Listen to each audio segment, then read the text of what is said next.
Patay na si Ali Khamenei, kataas-taasang pinuno ng Iran. Malamang narinig mo na siya sa balita. Madalas kaugnay ng Iran, nuclear, o sigalot sa gitnang silangan. Pero alam mo ba talaga kung sino siya? Sa likod ng pangalang iyon, ay isa sa mga pinakamakapangyarihang tao sa geopolitika. Sa mahigit 30 taon, si Khamenei ang namuno sa Iran, hindi lang bilang isang leader ng politika, kundi bilang isang kataas-taasang pinuno. Isang taong pinagsasama ang malalim na kapangyarihang panrelihiyon at ganap na kontrol sa politika. Hindi biro, hawak niya ang ganap na kontrol sa ehekutibo, lehislatibo at hudikatura, pati na rin sa militar at media. Dagdag pa, siya ang may pinakamataas na kapangyarihan sa ambisyon ng Iran sa nuclear, suporta sa mga proxy militia, at komplikadong relasyon sa US. Lahat ay nagmumula sa kanya. Pero ito ang totoong tanong. Bakit napakahalaga ni Khamenei, lalo na para sa US? Bakit nagdulot ng matinding tensyon sa mundo ang pagkamatay ng taong bihirang lumantad sa publiko? Bakit ilang dekada itinuring ng US ang yumaong taong ito bilang isa sa pinakamapanganib sa mundo at pangunahing kalaban ng Amerika, kasunod ng China? Nagsisimula ito sa pangarap at nagtatapos sa dalawang salita: sandatang nuclear. Matagal na kaming nag-uulat sa geopolitika at sa mga sensitibong usapin tulad nito, malinaw na nabawasan ang abot namin at pinipigil ang impormasyon. Tuloy-tuloy ang laban dahil hinaharang kami ng mga bot sa algorithm para hindi ninyo makita ang totoong balita. Matutulungan ninyo kami kung i-like at i-share ninyo ang aming mga video sa inyong komunidad. Sige, tama na yan. Simulan na natin ang video para sa araw na ito. Matagal nang itinutulak ni Khamenei ang nuclear program ng Iran, kaya lumaki ang tensyon sa US at mga kaalyado. Diskarte niya, maghintay at magplano ng pangmatagalan. Pinaunlad niya ang nuclear ng Iran, habang sinasabing ayaw nila ng mga sandata. Ngunit lampas pa sa nuclear na enerhiya ang mga ambisyon ni Khamenei. Mas malaki ang bisyon niya. Iran ang mangunguna sa gitnang silangan. Paano niya ito nagawa? Hindi sa direktang digmaan, kundi gamit ang mga proxy na grupo. Sinusuportahan niya ang Hezbollah sa Lebanon, Houthis sa Yemen, at mga milisya sa Iraq at Syria. Kapag tinatangkang patatagin ng US ang rehiyon, lagi silang nahaharap sa mga puwersang suportado ng Iran. Mahirap maintindihan ang ganitong dinamika anuman ang pananaw mo sa Iran at US. Kung gusto mong maintindihan bakit ganito kumilos ang Iran, hindi sumusunod sa presyur ng kanluran at sinusuportahan ang mga grupong kontra US, siguraduhin mong panoorin ang video na ito hanggang dulo dahil ipapaliwanag namin ng masinsinan ang tungkol sa isang tao, ang yumaong Khamenei, at kung paano ang kapalaran ng isang bansa na halos 70 milyon ang populasyon ay matagal na napasakamay lamang ng iisang tao na ito. Para maintindihan ang epekto niya, dapat mong malaman ang kasaysayan ng Iran at kung paano nito hinubog ang ideolohiya ni Khamenei. Ilarawan natin ang tagpo. Ika-19 ng Abil, taong 1939 sa lumang lungsod ng Mashhad, Hilagang Silangang Iran. Isa ito sa pinakabanal na lungsod ng Shia Islam, kung saan ramdam sa paligid ang Islamikong espiritualidad. At dito, sa isang masikip at payak na tahanan, isinilang ang isang batang lalaki na nagngangalang Seyyed Ali Hosseini Khamenei. Ngayon ganito ang sitwasyon. Sa unang tingin, parang karaniwang pamilya lang, at marahil ay mahirap pa ang pamilya ni Khamenei. Pero itong batang ito ay magiging isa sa pinakamakapangyarihang tao sa mundo. Mula sa simpleng simula, siya ang naging pinakamataas na pinuno ng Islamikong Republika ng Iran. Dito na nagiging interesante ang lahat. Ang kanyang kabataan ay malayo sa mundo ng politika, lalo na sa pandaigdigang impluwensya. Ang kanyang pagpapalaki ay hindi tungkol sa yaman, kapangyarihan, o karangyaan, kundi sa ibang bagay. Ang kanyang ama, si Seyyed Javad Khamenei, ay kilalang kleriko sa Mashhad. Hindi tulad ng ibang kleriko. Hindi siya nabubuhay sa yaman. Nakatira ang pamilya Khamenei sa maliit na bahay. Talagang maliit ang tinutukoy natin. Sobrang liit ng bahay na tuwing may bisitang nagpupunta kay Seyyed Javad para sa konsultasyong panrelihiyon, kailangan pang magtago ang ibang pamilya sa silong dahil kulang na sa espasyo. Kumakain sila ng simpleng pagkain, minsan tinapay at pasas lang. Iyon ang kanilang realidad. Kahirapan, pagtitipid, at kabanalan. Mahirap sila. At oo, wala silang material na yaman. Pero mayaman sila sa ibang bagay. Isang bagay na huhubog kay Ali habang buhay. Isang matatag na paninindigan sa Islam. Ang kanyang ama ay walang interes sa material na bagay. Halos parang asetiko siya. Namuhay siya ayon sa Islam at malaki ang naging impluwensya nito kay Khamenei. Bata pa lang, natutunan ni Ali Khamenei na ang tunay na halaga ay nasa pananampalataya, disiplina at debosyong panrelihiyon, hindi sa yaman o kapangyarihan. Ang mahigpit at seryosong pananaw ng kanyang ama sa buhay at relihiyon ang naging pundasyon kung saan itinayo ni Khamenei ang sarili niyang buhay. Ang debosyong ito ang nagdulot ng pag-usbong ng Islamikong fundamentalismo sa Iran. Bago natin talakayin iyon, pagmasdan muna natin kung paano hinubog ng kapaligiran si Khamenei at ang kanyang pagpapalaki.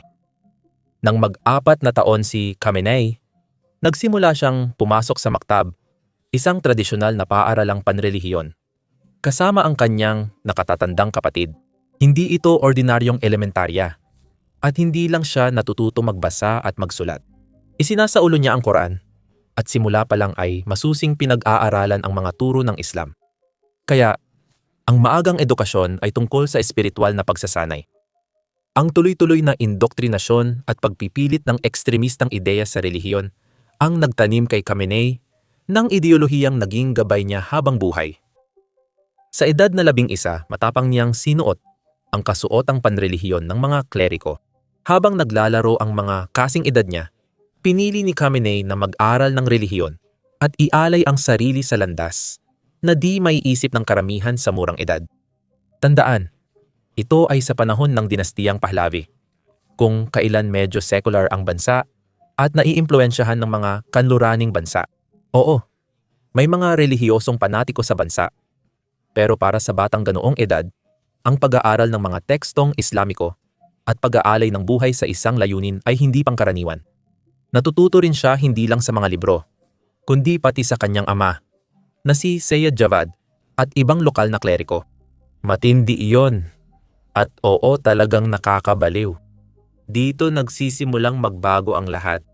Noong 1952, 13 anyos si Khamenei nang bumisita sa kanyang paaralan sa Mashhad, ang klerikong si Nawab Safavi. Si Safavi ay isang karismatikong radikal na leader ng militanteng Fatihan-e-Islam at may misyon.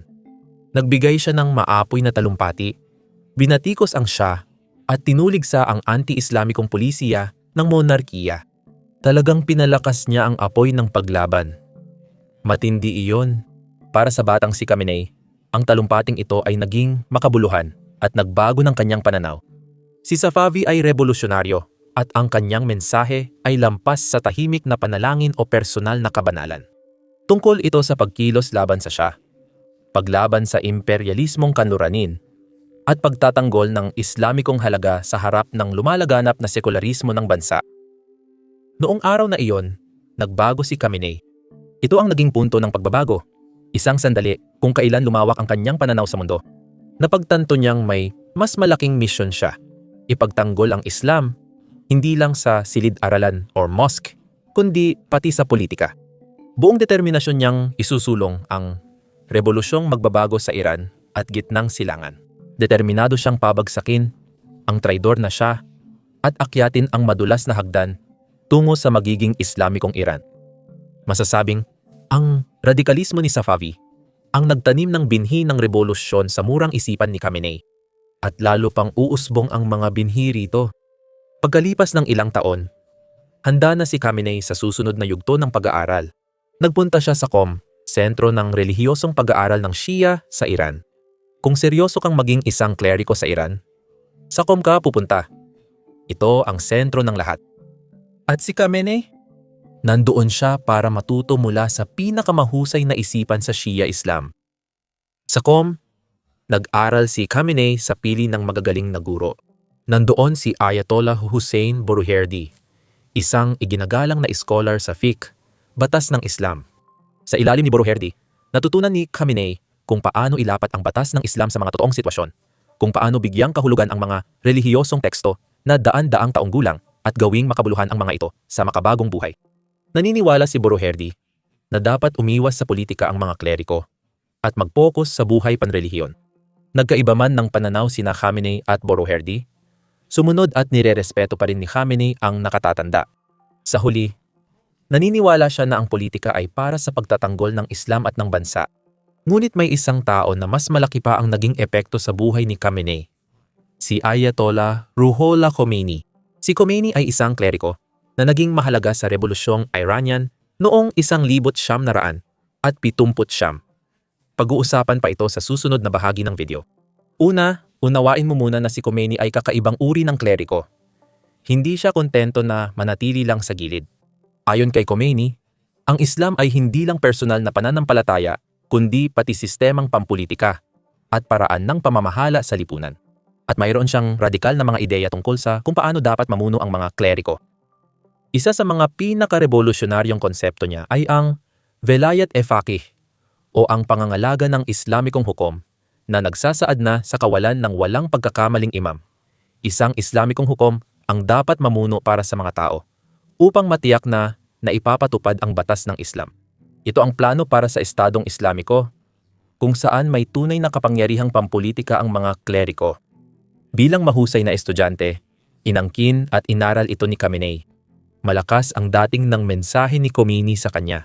Ang Iran ay pinamumunuan ng Shah, isang secular at makakanluraning monarko. Sabi ni Khomeini, mali ito at dapat ang Islam ang mamuno. Nahikayat talaga si Khamenei sa pananaw ni Khomeini. Sa pananaw ni Khomeini, tiwali ang rehimen ng Shah na malapit sa mga kanluraning bansa. Ang tanging paraan para mailigtas ang Iran sa moral na pagkabulok ay sa pamamagitan ng Islamikong pamahalaan. Sa huling bahagi ng dekada 50, tinalikuran ni Khomeini ang pagiging simpleng mag-aaral ng relihiyon. Imbes nito, naging revolusyonaryo siya. Ang panahon niya sa QOM ay nagpatibay ng paniniwalang tungkulin ng mga kleriko na kumilos, mamuno, lumaban, at hamunin ang kalagayan. Nauunawaan niya na ang pag-aaral ng batas Islamiko at pilosopiya ay higit pa sa pagiging bokasyon kaysa simpleng pagkuha ng kaalaman. Naghahanda siya para sa mas mahalagang layunin, ang pagpapatalsik sa monarkiyang Pahlavi at pagtatatag ng Islamikong Republika. Ang pagbabalik niya sa Iran dahil sa hiling ng ama ay nagdala ng mas marami pang pag-aaral, ngunit ngayon ay nakatuon siya sa mas malawak na issue, ang pampulitikang epekto ng relihiyosong pamumuno. Lalo lang nitong pinatindi ang galit ni Khomeini laban sa impluwensya ng kanluran at mas pinalakas pa ang kanyang advokasya at suporta para sa mga pagpapahalagang Islamiko. At gaya ng malapit ng matuklasan ni Khomeini, malapit na ang panahon ng revolusyon. Bago pa man tuluyang lumaganap ang apoy ng revolusyon sa video na ito, magbalik tanaw muna tayo at silipin ang Iran noong kalagitnaan ng ika-20 siglo. Kita mo, ang Iran noong dekada 50 at 60 ay nasa isang sangandaan.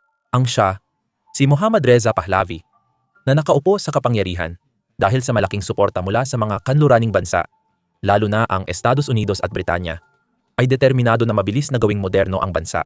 Ang pananaw na ito para sa modernisasyon ay nais sa katuparan sa White Revolution noong 1963.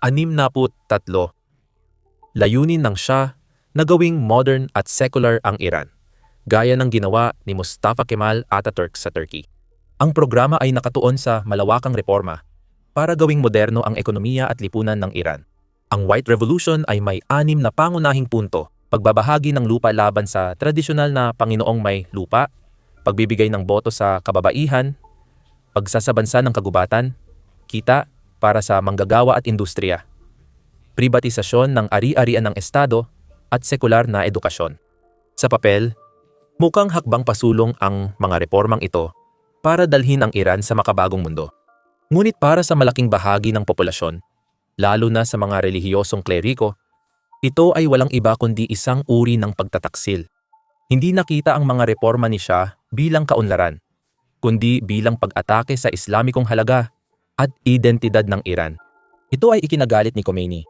Kaya, noong Hunyo ng taong iyon, kasama niya si Khomeini na may payak ngunit malalim na batikos laban sa Shah. Mali ang mga reforma ni Shah.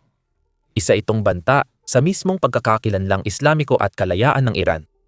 Sinabi ni Khomeini na hindi lang malayo si Shah sa kanyang mga tao, kundi sunod-sunuran din siya sa mga dayuhang kapangyarihan tulad ng Estados Unidos at Britanya.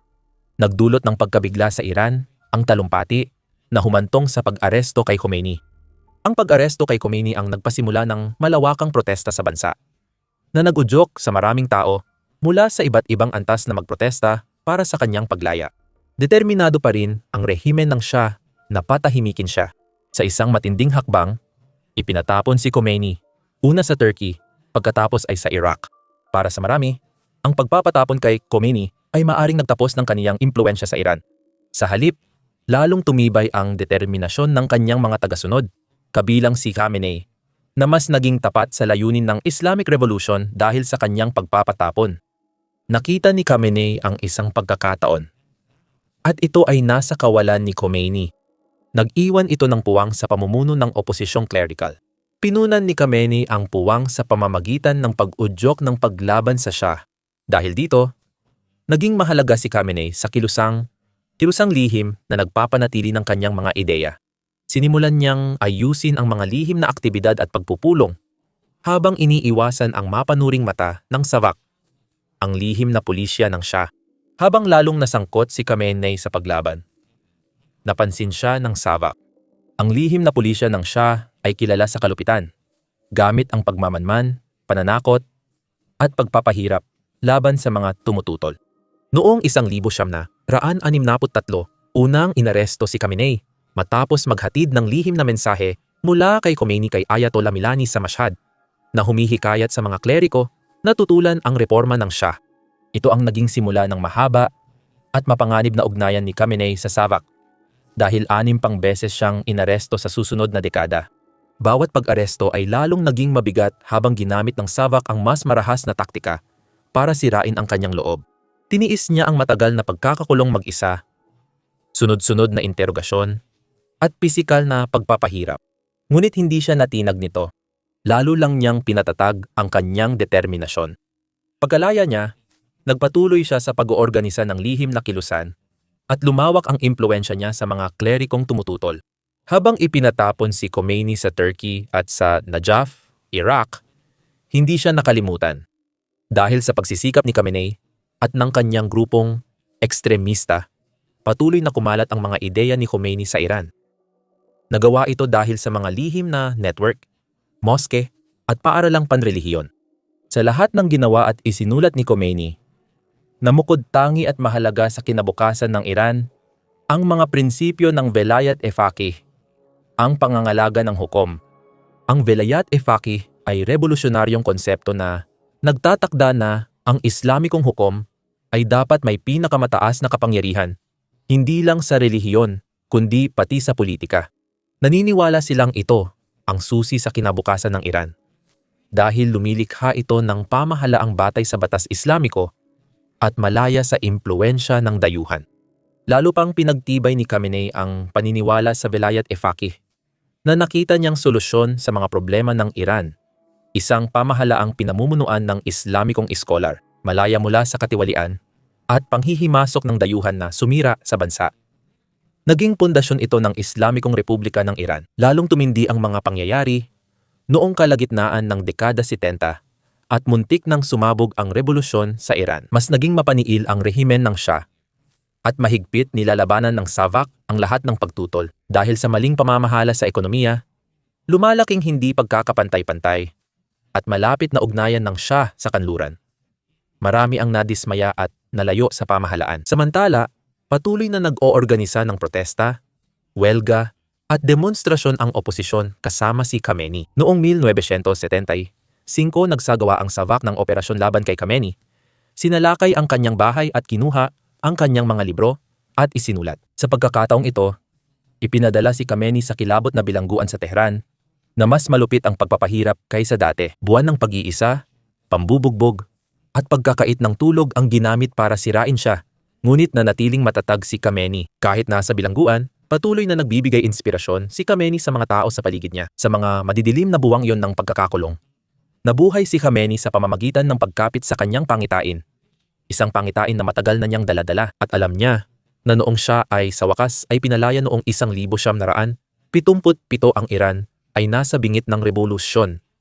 Alam din niya na wala nang magiging katulad ng dati. Kung titingnan ang mga sumunod na nangyari, ang wala nang magiging katulad ng dati ay maliit lang na paglalarawan. Sa katunayan, nagsimula talaga ang revolusyon sa Iran noong Enero 1978 dahil sa isang malaking pangyayaring yumanig sa bansa. Nagsimula ito sa artikulo ng pahayagang gobyerno na gustong siraan si Ayatollah Khomeini. Tinawag siya ng artikulo na isang reaksyonaryo at heto pa, isang ahente ng Britanya na para sa maraming Iranian ay pinakamalaking pambabastos. Nakakatawang isipin na ang simbolo ng paglaban sa Shah ay tinawag na ahente ng Britanya, samantalang ang Shah ang nagbenta ng bansa sa kanluran. At para sa buong relihiyosong pamunuan, isa itong tuwirang sampal sa kanilang mukha, lalo na sa lungsod ng Qom, isang sentrong relihiyoso na puno ng mga seminarista at iskolar na agad sumabog sa galit. Lumabas ang mga tao sa kalsada para sa malawakang protesta laban sa rehimen ng Shah.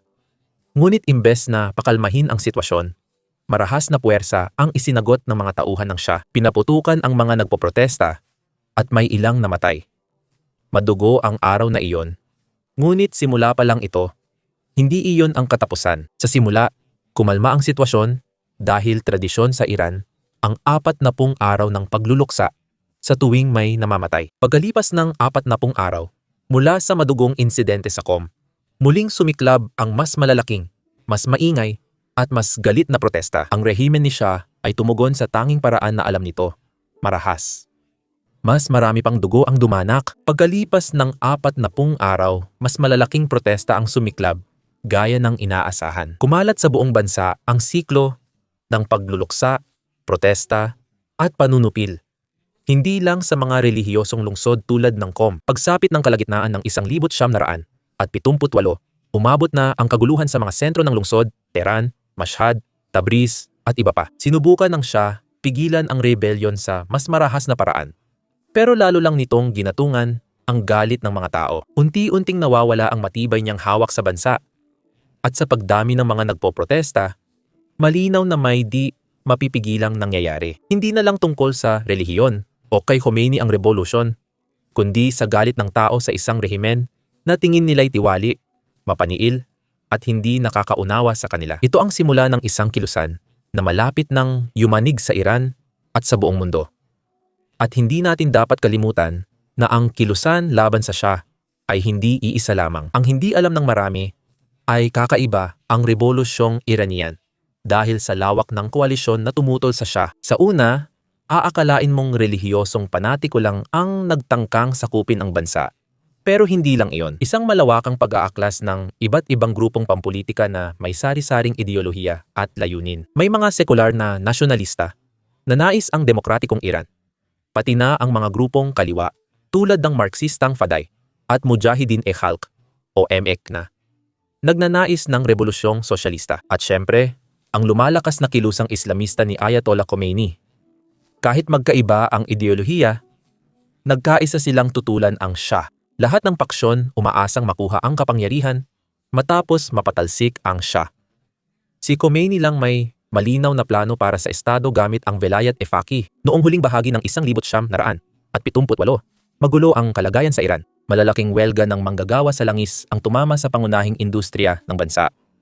Habang daan-daang libong nagpoprotesta ang pumuno sa mga lansangan ng Tehran at iba pang lungsod, tinangka ng Shah na pahupain ang oposisyon sa pamamagitan ng reforma, pag-alis sa punong ministro, at pangakong mas malawak na kalayaang pampolitika.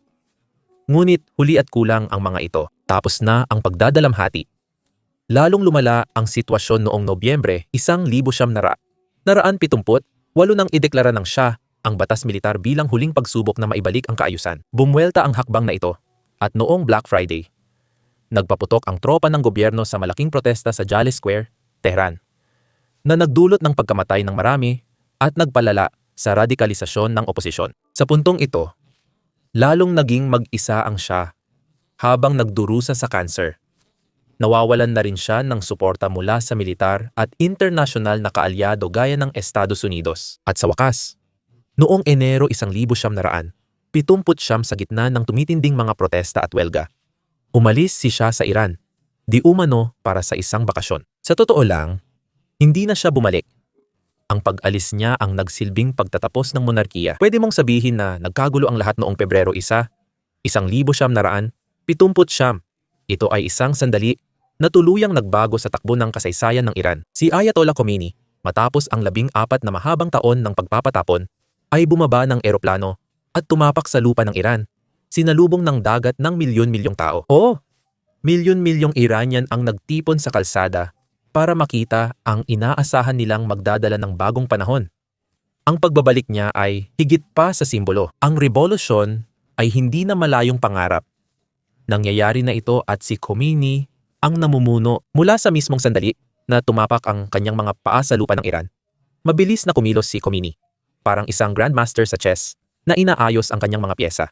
Pinagtitibay ang kapangyarihan ng may matinding focus. Sa loob lamang ng ilang araw, nagsimulang magkalas-kalas ang dating makapangyarihang rehimen ng Shah sa pinakapuso nito. Naramdaman ng militar na di na mapipigilan ang revolusyon, kaya idineklara nila ang neutralidad at tumangging maging huling sandigan ng dinastiyang Pahlavi. Samantala, sinimulan ng mga revolusyonaryong milisya na suportado ng taong bayan ang pagsakop sa mahahalagang gusali at institusyon ng pamahalaan.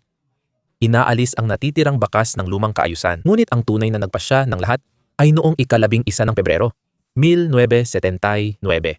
Sa araw na ito, tuluyang nabura ang huling bakas ng monarkiyang Pahlavi. Nilusob ng revolusyonaryo ang Tehran at tinalo ang huling depensa ng militar gamit ang lakas ng taumbayan. Napabagsak ng revolusyon ang rehimen ng Shah. Si Khomeini, dating ipinatapon, ay nagdeklara ngayon ng Islamic Republic at pinatay ang mga sumuporta sa Shah. Pagkalipas ng 2 buwan, Abril 1979, kinumpirma ito ng pambansang referendum. Nagsalita na ang mga tao. Mahigit 78% ang bumoto pabor sa paglikha ng Islamic Republic. Isang napakalaking pagbabago para sa isang bansa na dati ay nasa ilalim ng mahigpit na kontrol ng isang autoritarian na monarkiya. Ang kasunod na ipinatupad ng Ayatollah sa bansa ay ang Velayat-e-Faqih. Isang ideyang hindi pa nasubukan dati sa ganitong antas. Nasa panahon ng pagbabago ang Iran. At dahil dito, baka iniisip mo rin kung ano ang nangyari kay Khamenei. Ano ang posisyon niya sa revolusyon at nasaan siya sa gitna ng mga kaguluhan. Nasa mismong sentro siya ng lahat. Habang nagsisimula ng sumiklab ang mga protesta, noong huling bahagi ng dekada 70 sa buong bansa, si Khamenei ay hindi lang basta isa sa mga tao sa karamihan. Nasa lansangan mismo ng Mashhad siya. Nagbibigay ng matatalim at relihiyosong talumpati. Hindi lang basta tumutulig sa tiwaling rehimen. Ipinakita niya ang laban kay Shah bilang laban para sa Islam at tumagos ang mensaheng ito.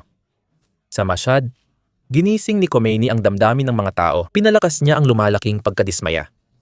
Isang relihiyosong kilusan na binubuo ng milyon-milyong tao.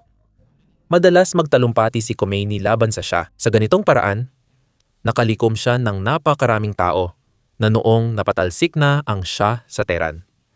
Daan-daang lungsod sa labas ng Tehran ang kumalas na sa monarkiya. Habang umiinit ang revolusyon noong 1978, lalo pang lumawak ang papel ni Khamenei. Habang nagbibigay siya ng inspirasyon sa mga sermon at talumpati, nagtatrabaho rin siya sa likod ng eksena. Ang mga welgang inorganisa niya, lalo na sa sektor ng langis, ay labis na puminsala sa rehimen ng Shah. Hindi lang pinabagal ng mga welga ang ekonomiya, kundi pinahina at winasak pa ang pundasyon ng kapangyarihan ng Shah. Noong kalagitnaan ng 1978, huminto ang mobilisasyon ng langis. Sa paraang ito, lalong pinahina ni Khamenei at Khomeini ang kontrol ng Shah sa mga oil field. Tulad ng alam mo, ang pangunahing industriya ng Iran ay langis, kaya lalong bumigat ang kalagayan. Sa ganitong paraan, sinigurado ni Khamenei ang direksyon ng revolusyon. Noong 1979 matapos tumakas ang Shah, ipinakita niya ang tapat na suporta kay Khomeini. Dahil sa malinaw niyang pamumuno sa revolusyon, ginawang pangunahing tao ni Khomeini si Khamenei sa Islamic Republic. Itinalaga siya sa konseho ng Islamic Revolution, piling grupong gumawa ng bagong konstitusyon. Hindi ito karaniwang gawaing burokratiko. Tungkol ito sa paghubog ng DNA ng bagong estado ng Iran. Kasabay nito, hinirang si Khamenei bilang Deputy Minister of Defense. Sa posisyong ito, mahalaga ang papel niya sa pagpapatatag ng kontrol sa militar. Dating tapat sa Shah, ang sandatahang lakas ng Iran, ngunit kailangan silang baguhin para sa bagong Islamic Republic. Dito pumasok ang impluwensya ni Khomeini. Malapit siyang nakipagtulungan sa bagong tatag na Islamic Revolutionary Guard Corps o IRGC na may layuning gawing makapangyarihang institusyon ang elitistang puwersang ito na tagapagtanggol ng revolusyon. Ang IRGC ay isang revolusyonaryong puwersa, tagapangalaga ng Islamic Republic, at si Khamenei mismo ang nasa unahan, gumagabay sa maagang pag-unlad nito. Pagkaraan ng isang taon, lalong naitampok si Khamenei nang italaga siyang imam ng Friday prayer sa Tehran. Para sa iba, parang karaniwang relihiyosong titulo lang ito.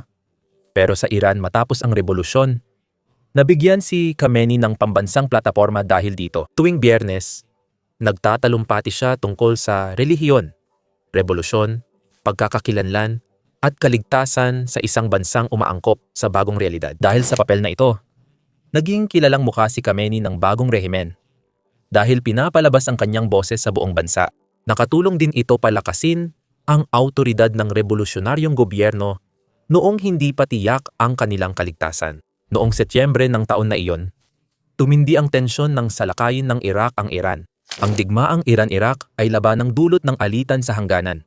Ngunit itinuring ito ng bagong Islamikong Republika bilang banta sa kanilang pag-iral. At muli, hindi umatras si Khamenei. Lubos siyang nasangkot sa mga pagsisikap ng Iran na ipagtanggol ang kanilang bansa. Madalas bumisita si Khamenei sa frontlines at nagbibigay payo sa mga commander. Hindi lang simboliko, kundi estratehiko ang kanyang presensya. Dahil palagi siyang nagtrabaho para matiyak na handa ang IRGC at iba pang puwersa na ipagtanggol ang hangganan sa anumang halaga. Habang nilalabanan ni Khamenei ang mga kaaway, hinarap din niya ang banta sa bansa. Noong Hunyo 1981, muntik siyang mapatay. Habang nagtatalumpati siya sa Abu-Zhar Mosque sa Tehran, sumabog ang bomba sa tabi niya. Ang pag-atake na isinagawa ng grupong oposisyon na Mujahideen-e-Khalq o MEK ay malubhang sumugat kay Khamenei. Hindi na magamit ang kanyang kanang braso dahil sa permanenteng pinsala. Ngayon malinaw mo nang nauunawaan na ang koalisyon bago ang revolusyon ay bunga lang ng iisang pagkamuhisa siya. Bagamat naging mahigpit ang bagong pamahalaang Islamiko sa mga oposisyon, lalo namang tumaas ang tensyon sa mga tao. Lalo itong luminaw sa mga kabataan at mabigat ang naging kapalit. Pag-uusapan natin ito mamaya. Ngayon, itinatag na ni Ali Khamenei ang sarili bilang mahalaga sa Islamikong Republika. Kaya noong Oktubre 1981, matapos ang pagpaslang kay Pangulong Muhammad Ali Rajahi, si Khamenei ang nahalal bilang ikatlong Pangulo ng Iran. Nanalo siya sa pamamagitan ng 77% ng boto, isang napakalaking panalo. Noong panahong iyon, 4 lang ang inaprubahan ng Guardian Council, ang lupon na sumisiyasat at nag-aaproba ng mga kandidato sa Iran. Makasaysayan ang pagkapanalo niya dahil si Khamenei ang unang kleriko na naging presidente na sumalungat sa kagustuhan ni Ayatollah Khomeini na huwag gawing presidente ang mga kleriko. Sa kanyang talumpati sa panunumpa, nangako si Khamenei na aalisin ang paglihis, liberalismo at mga makakaliwang na impluwensyahan ng Amerika. Ang kanyang pagkapangulo ay minarkahan ng pagsupil sa oposisyon, marahas na pagdurog sa mga gerilya, asasinasyon at pag-aaklas. Libo-libong rebelde ang hinatulan ng kamatayan ng revolusyonaryong hukuman noong unang bahagi ng dekada 80, ngunit noong 1982, nangako ang pamahalaan na kokontrolin ang mga tribunal. Gayunpaman, naging target ang iba't ibang pampulitikang paksyon at naugnay ang pagkapangulo ni Khamenei sa matinding pampulitikang panunupil. Pagkalipas ng 4 na taon, muling nahalal si Khamenei noong 1985 na may 87% ng boto sa eleksyong, kakaunti pa rin ang kandidato. 3 lang ang inaprubahan ng Guardian Council. Nagkataon sa pamumuno ni Khamenei ang mapaminsalang digmaan ng Iran at Iraq. Ang aktibo niyang papel sa digmaan at ugnayan sa IRGC ay nagpatibay sa reputasyon niya bilang leader na nagmamalasakit sa pagtatanggol ng bansa. Sa panahon ng kanyang pagkapangulo, si Khamenei ay nakilala sa pagiging masusi sa mga usaping militar, pamamahala ng budget, at detalye ng administrasyon. Bagamat madalas natatabunan ng digmaan at panloob na kaguluhan ang kanyang pagkapangulo, napanatili ni Khamenei ang matibay na ugnayan sa IRGC, na kalaunan ay napatunayang isa sa pinakamakapangyarihang haligi ng suporta sa kanyang magiging papel bilang leader sa hinaharap. Sa kanyang pagkapangulo, nagsimula ang tensyonadong ugnayan ng Iran at Europa dahil sa mga pagpatay sa Mykonos Restaurant. Idinawit ng korte sa Alemanya ang mga opisyal ng intelihensya ng Iran na nagdulot ng krisis sa diplomasya sa Iran at ilang bansa sa Europa. Sa panahong ito, nasaksihan din ang mga unang yugto ng tensyonadong ugnayan ng Iran sa kanluran, kung saan si Khamenei ang namuno sa mga tugon ng bansa sa mga krisis na ito. Ang pag-angat ni Khamenei bilang pinakamataas na pinuno noong 1989 ay naging kontrobersyal at nakakagulat. Noong panahong iyon, si Ayatollah Khomeini, ang iginagalang na arkitekto ng Islamikong Revolusyon ng Iran at ang unang pinakamataas na pinuno nito, ay itinalaga si Ayatollah Montazeri bilang kanyang magiging kahalili. Ngunit biglang tinanggal ni Khomeini si Montazeri na nagdulot ng mahalagang puwang sa tuktok ng hierarkiyang pampolitika at panrelihiyon ng Iran. Pinili si Khamenei para punan ang pwestong ito kahit kulang siya sa tipikal na clerical na kwalifikasyon. Hindi pa siya ayatollah noon, lalo na marja, isa sa pinakamataas na autoridad sa Shia Islam. Inamyandahan ng Assembly of Experts ang konstitusyon ng Iran para maisulong ang pag-angat ni Khamenei bilang pinakamataas na pinuno. Ang pagbabago sa konstitusyon ang nagbigay daan kay Khamenei, na noon ay hindi pa naaabot ang inaasahang antas ng relihiyon.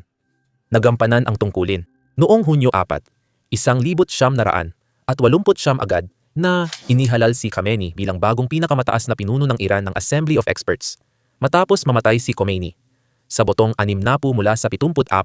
Gayunpaman, hindi naging maayos ang proseso dahil nagkaroon ng matinding pagtatalo sa loob ng assembly. May mga miyembrong pumabor sa konseho ng pamumuno kaysa isang tao lang.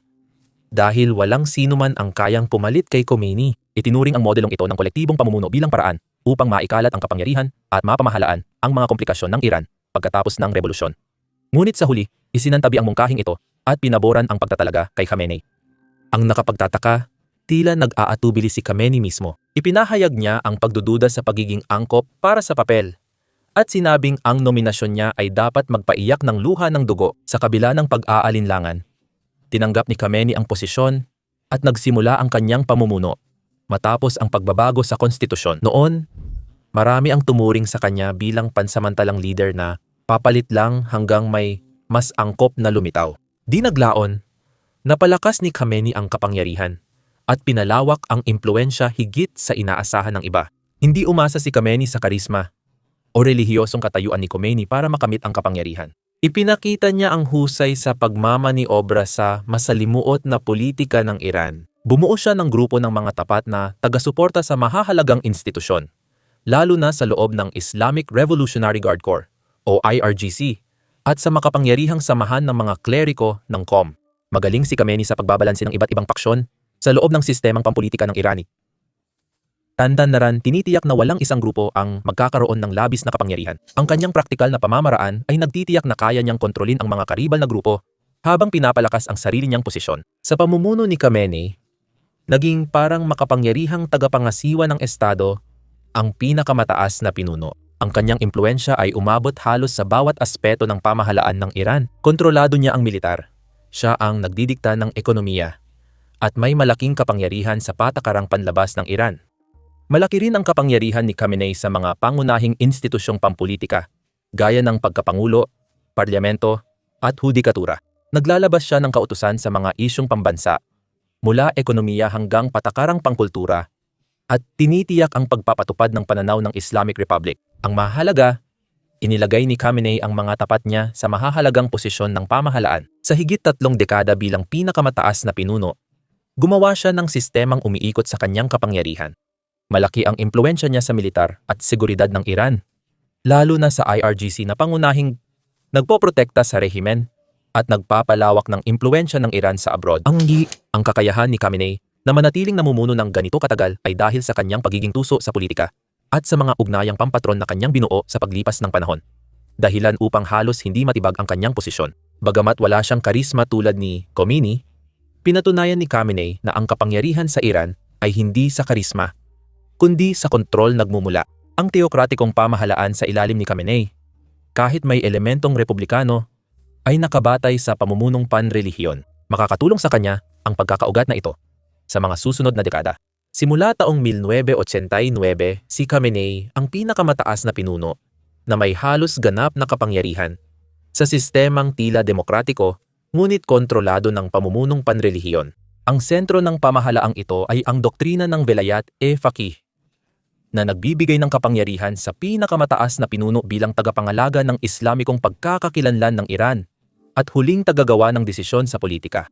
Bagamat may halalan sa Iran para sa mga posisyon tulad ng presidente at parlamento, ang mga halalang ito ay umiiral sa loob ng isang estrukturang mahigpit na kontrolado ng Yumaong Khamenei at ng Guardian Council, isang lupon na tapat sa kanya at may tungkuling salain ang lahat ng kandidato para sa mga pampublikong posisyon. Ang kontrol na ito sa proseso ng halalan ay tinitiyak na tanging mga individual na kaalyado ng ideolohiya ng rehimen lamang ang maaring makilahok na sa esensya ay tinatanggal ang makabuluhang kompetisyon. Isang malinaw na halimbawa nito ay nakita noong 2020 parliamentary elections kung saan maraming reformistang kandidato ang na-disqualify. Kaya't kakaunti na lang ang pagpipilian ng mga botante at napilitan silang iboto ang mga mahigpit na konserbatibo. Bagamat halal na posisyon ang pagkapangulo, nananatili pa rin ito sa ilalim ni Khamenei dahil sa kanyang mahigpit na kontrol sa mahahalagang issue gaya ng patakarang panlabas. Kahit si Pangulong Hassan Rouhani ang nakipagnegosasyon sa 2015 nuclear deal, ito ay naaayon sa mga limitasyong itinakda ni Khamenei na kinalaunan ay naghigpit sa mas malawak na ugnayan sa kanluran. Ang matinding pagdududa ni Khamenei sa impluwensya ng kanluran, lalo na ng Estados Unidos, ay patuloy na nakaapekto sa kilos ng mga halal na opisyal ng Iran. Hindi maitatanggi ang autoritaryang pamumuno ni Khamenei at ang lawak ng kanyang impluwensya sa lahat ng sangay ng pamahalaan. Mula militar hanggang hudikatura, pinili niya ang mga loyalistang sumusuporta sa konserbatibong Islam para sa mahahalagang posisyon, para mapanatili ang teokratikong prinsipyo sa batas at pamahalaan. Halimbawa, sa ilalim ni Khamenei, ang hudikatura ay nagpapairal ng batas Islamiko at madalas magparusa ng mabigat sa mga disidente politikal. Lalong nakita ito noong Green Movement 2009 ng milyon-milyong Iranian ay nagprotesta laban sa kontrobersyal na muling pagkahalal kay Pangulong Mahmoud Ahmadinejad. Sa utos ni Khamenei, marahas na sinupil ng gobyerno ang mga nagpoprotesta, inaresto at binugbog sila sa mga lansangan at inilagay sa house arrest ang mga leader ng oposisyon hanggang ngayon. Imbes na pakinggan ang mga nagpoprotesta, tinawag ni Khamenei ang kilusan na sabuatang suportado ng mga dayuhan, isang karaniwang taktika para siraan ang oposisyon.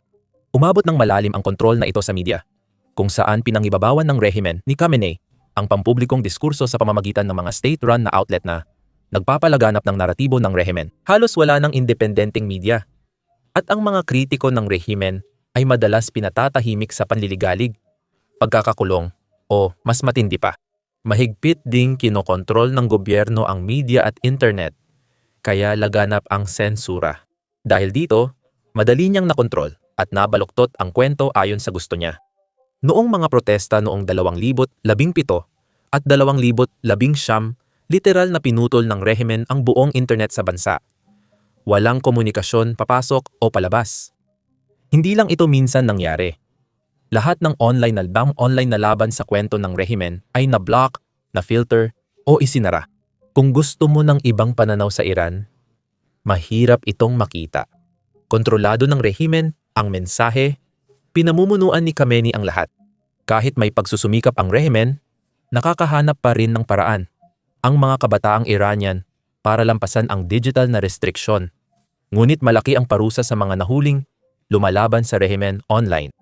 Isang halimbawa nito ay ang halos pagkawala ng internet noong 2019 na protesta laban sa pagtaas ng presyo ng gasolina. Dahil sa pagkawala ng internet, naputol ang komunikasyon ng mga nagpoprotesta, kaya mabilis at marahas na nadurog ng mga puwersa ng seguridad ang mga demonstrasyon na nagdulot ng daan-daang namatay.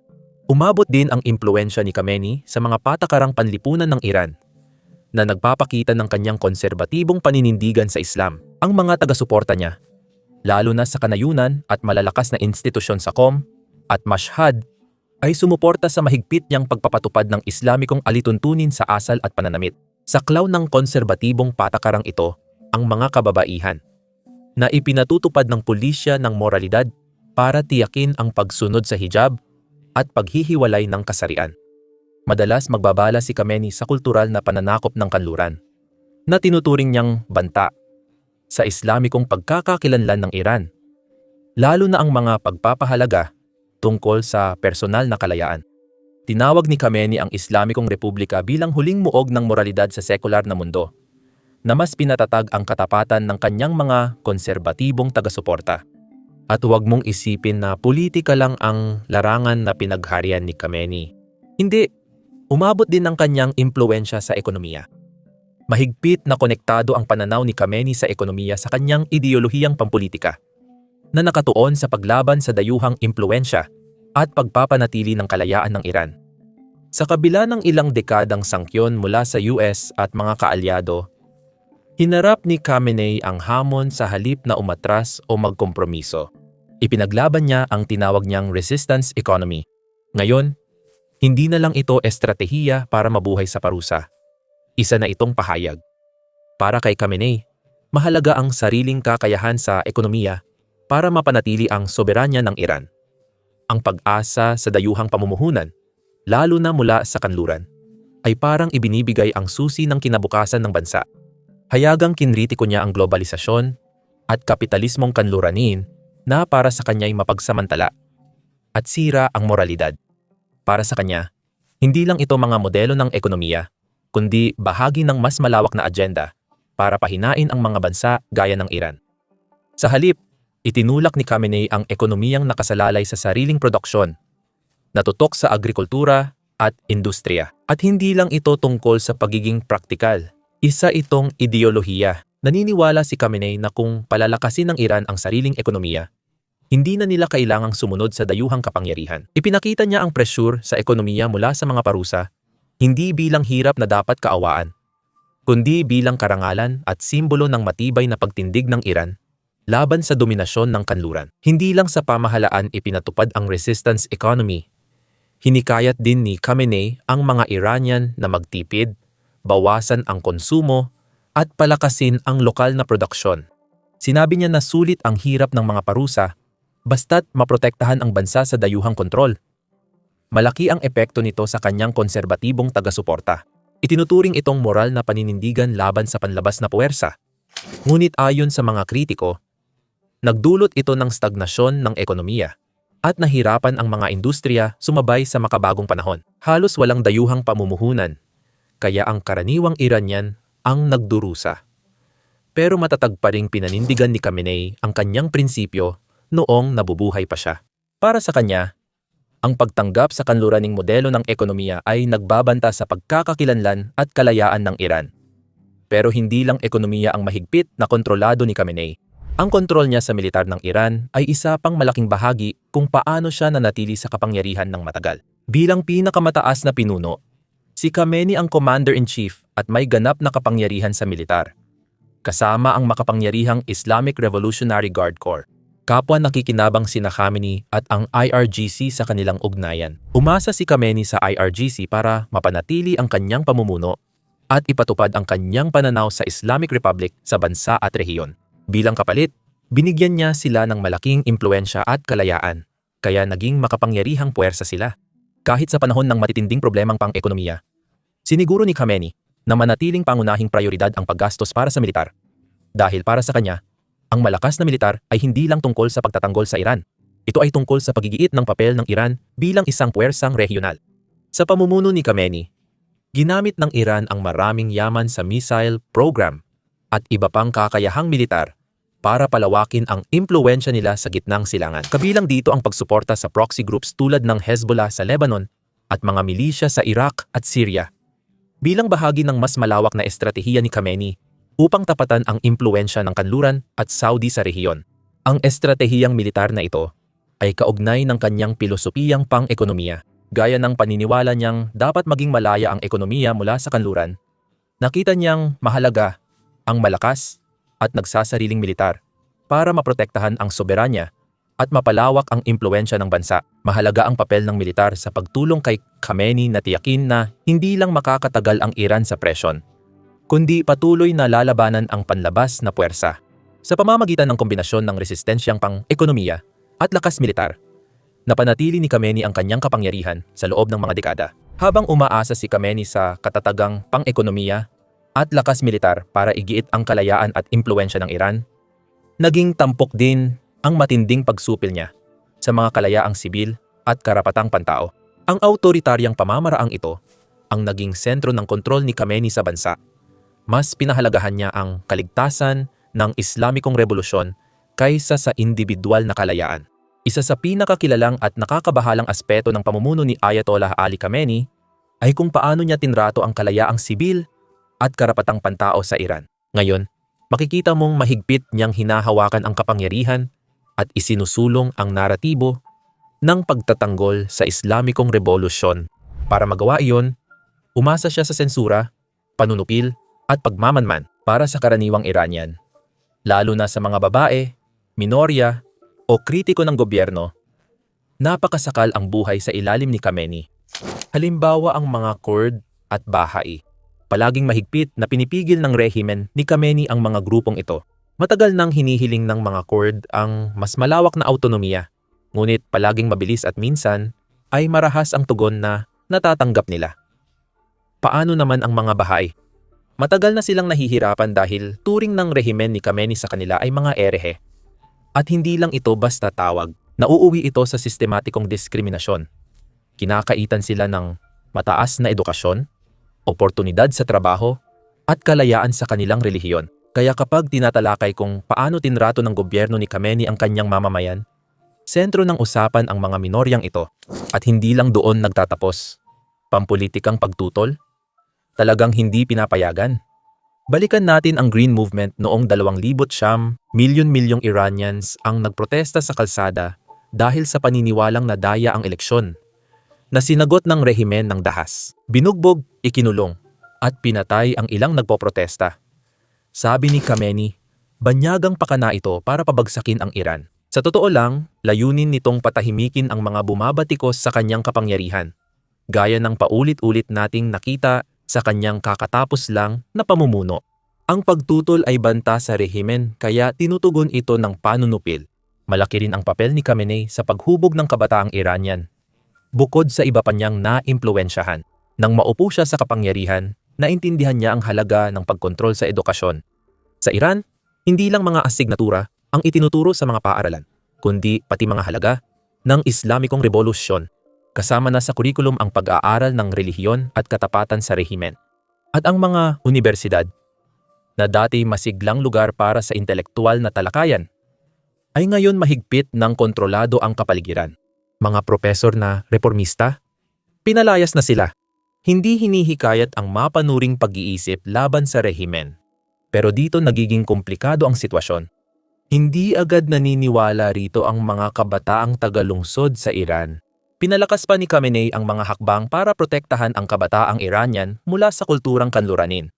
Tinuring niya itong banta sa pag-iral sa Islamic Republic. Dahil dito, pinaigting ang pagsusulong na itaguyod ang Islamic na halaga at pigilan ang impluwensyang kanluranin.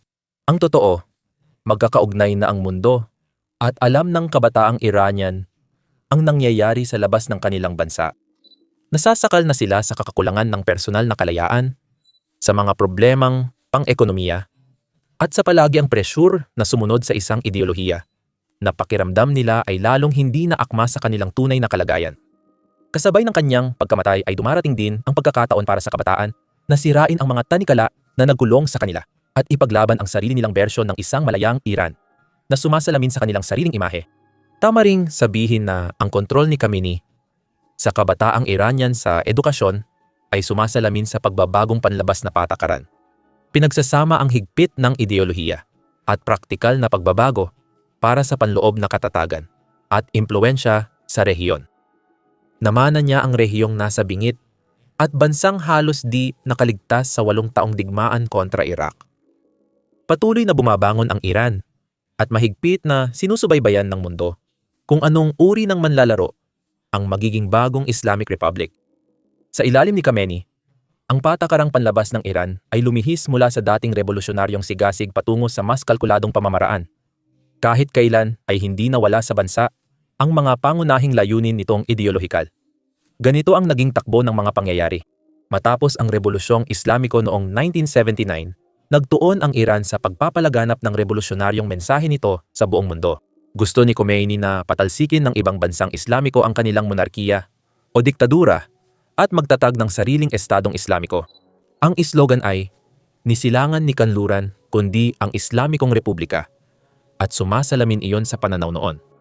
Pero nang namuno si Khamenei, naging malinaw na hindi na kayang ipagpatuloy ng revolusyon ang ideolohikal na labanan sa lahat ng larangan.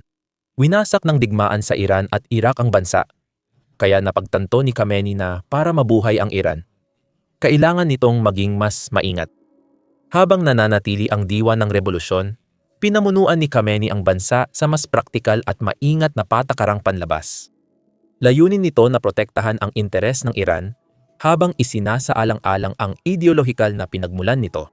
Isang perpektong halimbawa ng pagbabagong ito, habang patuloy na sinuportahan ng Iran ang mga inaapi at revolusyonaryong ideal, nagsimula na rin itong makipagkasundo sa mga dating kaaway na bansa. Bagamat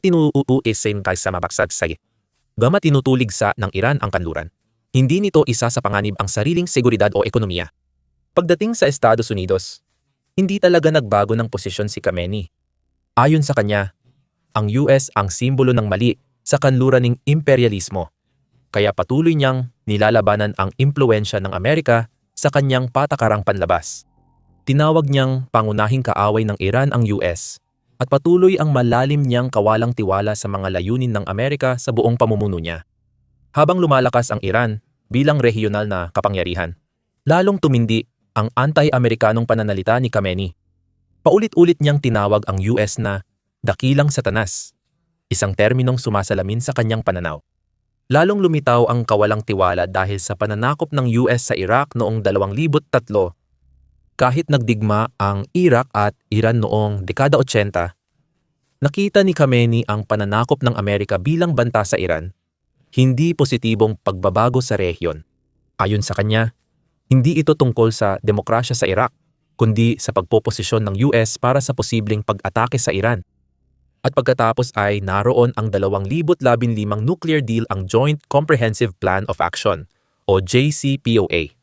Isa itong mahalagang sandali para kay Khamenei. Kahit may pagdududa siya sa US, sinuportahan niya ang negosasyon sa kanluran para limitahan ang nuclear program ng Iran, kapalit ng pag-alis ng mabibigat na sanksyon. Mamaya natin tatalakayin ng detalyado ang nuclear program at kasunduan sa US. Sa ngayon, tandaan mong hindi kailanman nagtiwala si Khamenei sa mga Amerikano. Sa rehiyon, estratehiya ni Khamenei ang suportahan ang mga kilusang Shia at proxy force para palawakin ang impluwensya ng Iran, gaya ng Hezbollah. Nagsimula ang suporta ng Iran sa grupo noong dekada 80 at lalo pang tumibay mula noon. Tinuring ni Khamenei ang Hezbollah bilang mahalagang kaalyado laban sa Israel at kapangyarihan ng US sa rehiyon. Dahil sa tulong ng Iran, naging puwersang militar at mahalagang manlalaro sa politika ang Hezbollah sa Lebanon. Nagipalakas sa impluwensya ng Iran sa Levant. Ang Hamas sa Palestina ay isang halimbawa. Bagamat Sunni ang Hamas, sinuportahan ito ng Iran, na nagpapakita na ang paraan ni Khamenei ay hindi lang base sa sekta. Tungkol din ito sa pagharap sa Israel at pagsalungat sa mga kapangyarihang sinusuportahan ng US sa rehiyon. Sa paggabay ni Khamenei, nasangkot ang Iran sa mga proxy war sa gitnang silangan, mula Syria at Iraq hanggang Yemen. Sa Iraq, ginamit ni Khamenei ang mga Shia militia para palakasin ang impluwensya matapos bumagsak si Saddam Hussein. Sa tulong ng mga grupong ito, nahubog ng Iran ang pulisya ng Iraq pabor sa kanila at napalakas ang pwesto ng Tehran sa bansa. Sa pamumuno ni Khamenei, malalim na nasangkot ang Iran sa digmaang sibil sa Yemen. Sinuportahan ang mga rebeldeng Houthi laban sa Saudi Arabia. Pagdating sa Saudi Arabia, ang relasyon ni Khamenei sa mga bansang Sunni, lalo na sa mga Saudi, ay puno ng kawalan ng tiwala at matinding tunggalian. Oo, mahalagang salik ang Shia-Sunni na pagkakahati, pero tungkol din ito sa kung sino ang mamumuno sa gitnang silangan. Para kay Khamenei, ang Saudi Arabia, na malapit ang ugnayan sa US at namumuno sa mundo ng Sunni, ay likas na kakompetensya sa mga hangarin ng Iran. Dahil sa enksyon ng US at presyur ng kanluran, mas lumapit si Khamenei sa mga bansang hindi kanluranin tulad ng Russia at China. Samantala, pangunahing katuwang ng Iran sa ekonomiya ang China. Dahil sa enksyon ng US na nagpapahirap sa ekonomiya ng Iran, aktibong isinulong ni Khamenei ang mas malapit na ugnayan sa Beijing, na nagresulta sa 25 taong kasunduan para sa estratehikong kooperasyon at pamumuhunan ng China sa enerhiya ng Iran.